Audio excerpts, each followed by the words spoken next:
Speaking of being an LPN, my name's Amanda Andrews and I'm a nursing student. Nursing school is a point in your life when you will feel very stressed. It's not all bad. You will be with great instructors and wonderful other students, and you'll get to learn a whole new vocabulary. Erythropoietin. Evisceration. Myocardial infarction.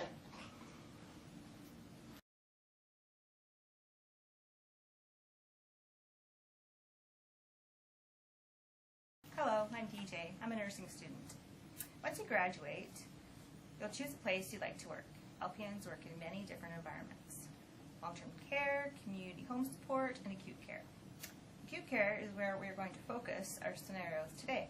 In acute care, LPNs have an important role.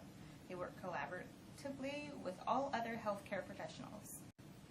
They also work under the direction of a doctor, and they accept clinical guidance from an RN. Hi, I'm Cherish. I'm an LPN student. The main thing that governs LPNs is CLPN-BC. It lays out their standards and scope of practice. Standards are basically how an LPN should behave professionally, and a scope of practice outlines what they can or cannot do. As we mentioned earlier, LPNs have a scope of practice they must follow. In this scenario, we have DJ demonstrating a simple wound dressing.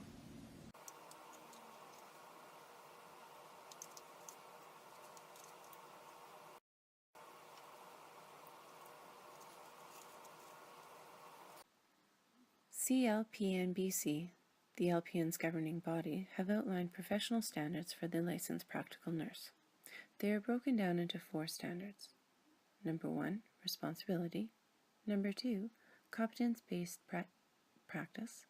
Number 3, client-focused and provision of service.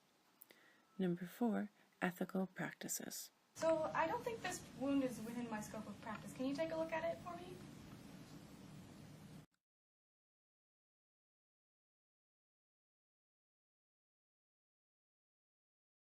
Definitely some undermining, and you can't see the bottom of the wound bed. It's not in your scope of practice. In this second scenario, we have DJ demonstrating assertiveness and accountability. Excuse me, nurse. Yes? I need you to give him morphine as well, please. Oh, I can't do that, doctor. I'm an LPN, and that's beyond my scope. All right, I'll do it myself. Thank you. As an LPN, we get the opportunity to work with the elderly and the young.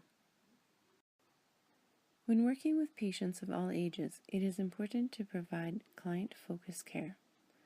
This focuses on the patient's feelings and needs and their priorities over our feelings and our needs as the nurse.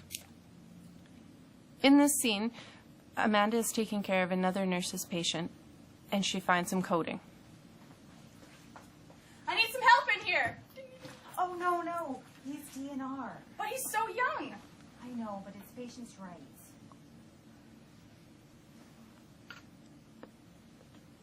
Another thing we have to deal with are ethical dilemmas.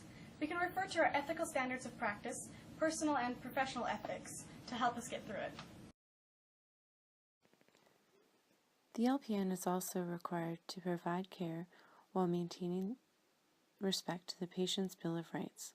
These rights include, but not limited to, the right to be informed, right to be advised, right to make choice, right to dignity, the right to information, the right to alternative medicine, the right to confidentiality, the right to designate the care and the decision making to other people, and the right to safety. Being an LPN is a truly rewarding career. Where else will you get the opportunity to touch so many people's lives in such a meaningful way? It's not what you do, but who you are while you do it. Now, who are you going to be?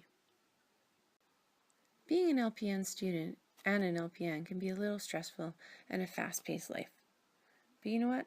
Have a little fun while you do it at the appropriate time. We thought we'd share a little bit of our nursing fun from the video making. Yeah. Jeez. Okay. Infarct! Okay, go. Point in your life where where your I got a few words out.